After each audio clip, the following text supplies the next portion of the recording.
మాతృ సంహిత. రచన శ్రీ రామకృష్ణ అన్నయ్య గారు. వ్యాసం 36. సర్వదేవతా స్వరూపిణి. ఈ నెల 13వ తేదీ సాయంకాలం ప్రయాణమై అమ్మ వద్ద సెలవు తీసుకుంటున్నాను.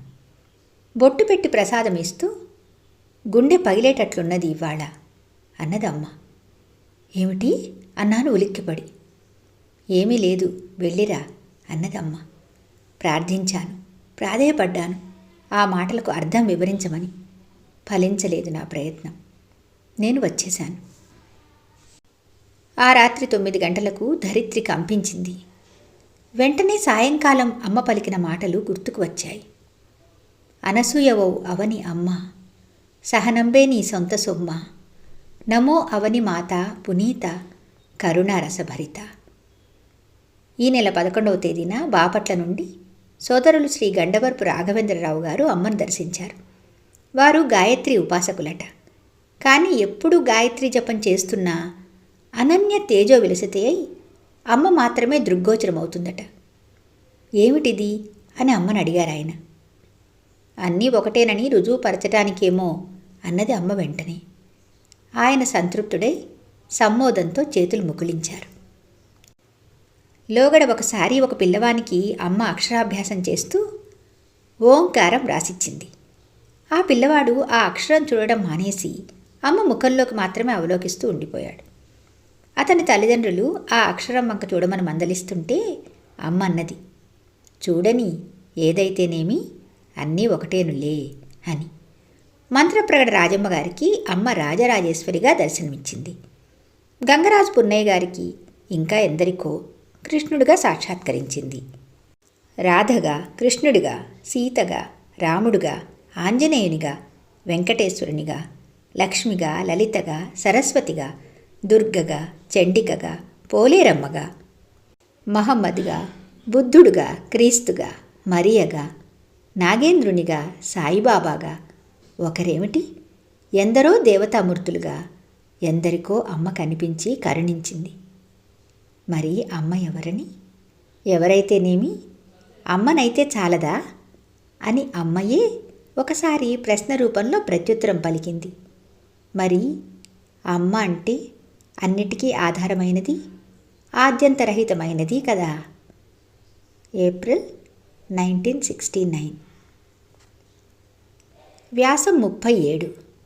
భవచక్ర ప్రవర్తిని.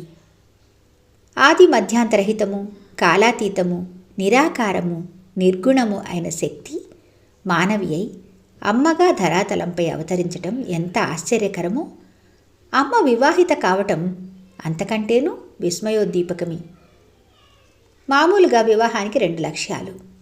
1 లౌకిక సుఖాభిలాష, 2 పరమార్థ సాధన. దేహభ్రాంతి లేదు. దేహ సౌఖ్యం ఏనాడు అమ్మ కోరుకొనను లేదు. మరి పరమాత్మయే తానైన అమ్మకు పరమార్థ సాధనేమిటి? ఈ 2 కారణాలు కానప్పుడు అమ్మకు వివాహం ఎందుకు? సృష్టియే తన సంతానంగా సంభావించగలిగిన అమ్మకు సంసారం ఎందుకు? వివాహానికి పూర్వమే ఒకరు అమ్మను ప్రశ్నిస్తే, పెండిలో పెద్ద పులి ఉన్నదని భయపడే వారి భయం పోగొట్టడానికి అని స్పష్టపరిచింది. తర్వాత అనేక సందర్భాలలో వివాహాన్ని గురించి, వివాహమంటే అన్నీ అనుభవిస్తూ ఏదీ మనసుకు అంటకుండా ఉండటమేనని, పరిణయమంటే ఒక అండన చేరే పరిణామమేనని, కళ్యాణమంటే కళంకరహితమైన మనస్సును కళంకరహితంగా అర్పించడమేనని అమ్మ వివరించింది. మరికొన్ని సందర్భాలలో ఆచరించగలవారికి అన్ని ఆశ్రమాలు సమానమే అని, ఆధ్యాత్మిక సాధనకు సంసారం ఏమాత్రమూ ఆటంకం కాదని స్పష్టపరిచింది. ఇంకా కొన్ని సన్నివేశాలలో స్త్రీకి పతివ్రతా ధర్మం కన్నా మించినది లేదని, పతివ్రత అంటే పతిని ఆధారంగా చేసుకుని పంచభూతాలను జయించటమేనని, సాధ్వి అంటే సర్వాన్ని స్వాధీనం చేసుకున్నదే అని, భర్త అంటే దేవుడే అని నిర్వచించింది. అమ్మ చెప్పిన ఈ వివరణలన్నీ అమ్మ అనుభవపూర్వకమైనవే. ఈ నవసందేశం లోకానికి అందించేందుకే అమ్మ ఈ పృథ్వీస్థలిపై శరీరధారణ చేసిందా అని కూడా అనిపిస్తుంది.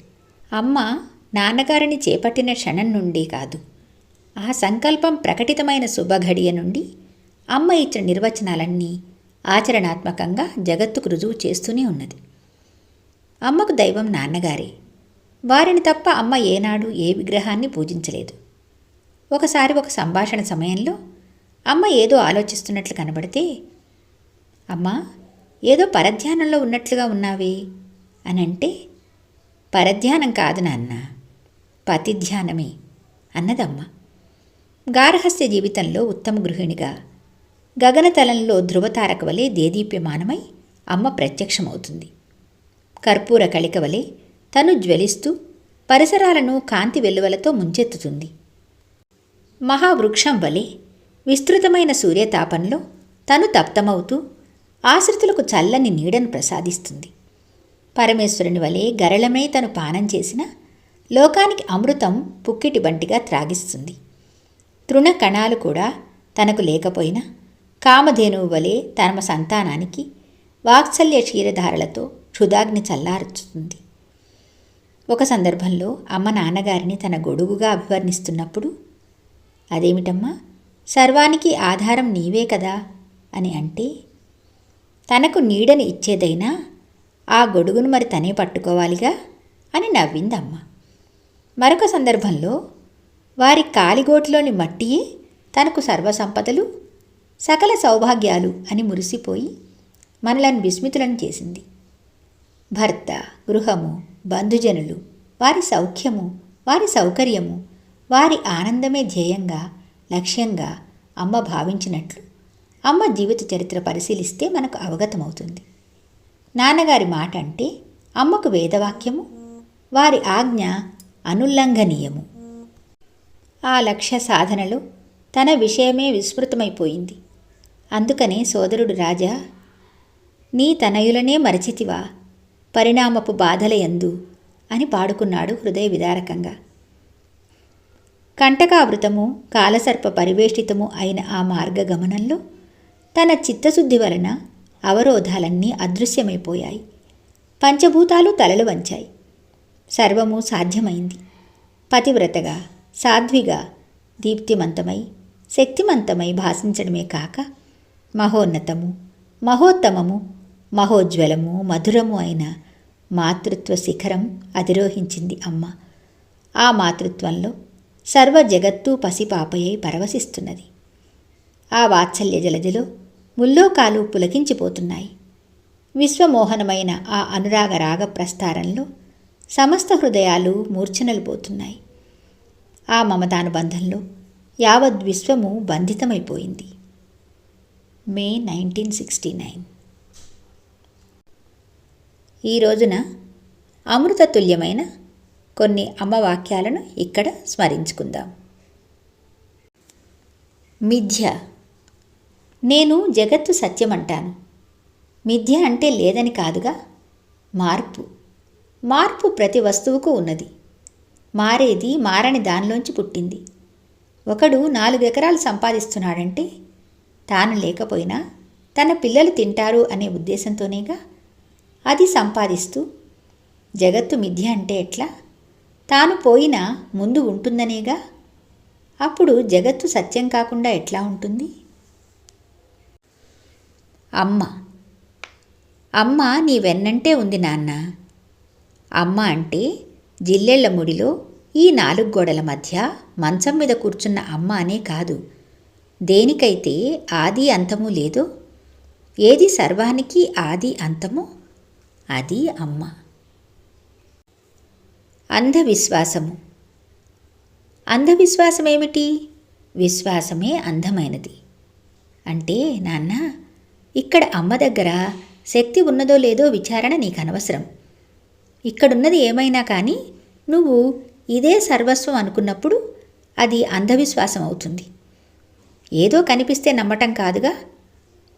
ఆమె దగ్గర ఏదో తెలుసుకుందామని, ఆమెతో ఏదో తర్కించాలని ఇట్లాంటి కోరిక లేకుండా ఇక్కడ ఏది ఉన్నా లేకపోయినా సర్వస్వం అని నమ్మే స్థితి, ఉండే స్థితి అంధవిశ్వాసం. త్యాగం. ఏది వచ్చినా నిర్మలంగా అనుభవించటమే త్యాగం. దేనికి దడవకపోవటమే త్యాగం. నేను, నాది అని మరచిపోయేది త్యాగమే. ఏదో ఒక్కొక్క విషయంలో ఉండి తతిమ వాటిల్లో లేకపోతే ఆ విషయంలో మంచి త్యాగిలేండి అంటారు. అన్నింటిలో ఉన్నప్పుడు అంటే త్యాగం యొక్క చరమదశ సర్వసంగ పరిత్యాగం. అన్నీ కావాలనేది త్యాగమే, ఏమీ వద్దనేది త్యాగమే. సంపూర్ణ స్థితి ఏదైనా సరే త్యాగమే. హింస. హింస అంటే సహించలేనిదే నాన్న. మేకలను కోసేవాడు ఆవులను నరకటం సహించలేడు. కోళ్లను కోసేవాడు గొర్రెలను చంపడం చూడలేడు. సర్వము ప్రాణమయమే అనుకున్నప్పుడు అన్నం తినటము, కూరగాయలను కోయటము, మంచినీళ్లు త్రాగటము హింసే కనుక ఏది హింస ఏది కాదు అన్నది సమస్య కాదు. ఎవరు ఏది సహించలేరో అదే హింస. కాబట్టి దానిని మానుకుంటే సరిపోతుంది. అది మానుకోగలిగితే. నమస్కారం. నమస్కారం చేస్తున్నారు. నేనెవరో అనవసరం, భగవంతుడనే భావంతో చేసుకుంటున్నారు. వాళ్ళ కోసం వాళ్ళు చేసుకుంటున్నారు. ఆ భావం వాళ్లకు రావటమే వాళ్ళల్లో భగవంతుడున్నట్లు. కుడి ఎడమ. కుడి ఎడమ కట్టుబాటు కోసం పెట్టారు కానీ ఒక భాగం ఎక్కువని కాదు, ఇంకొక భాగం తక్కువని కాదు. బలహీనత. అక్కడే ఉన్నదమ్మా సృష్టి గొప్పతనం. మీరు డాక్టర్లే, శరీరం గురించి వ్యాధుల గురించి నిరంతరం చదువుతుంటారు, శరీరాలు కోస్తుంటారు. అంతా చూస్తూ ఆ క్షణంలో ఇంతే కదా మన శరీరాలు, ఇందులో ఏముంది అనుకుంటారు.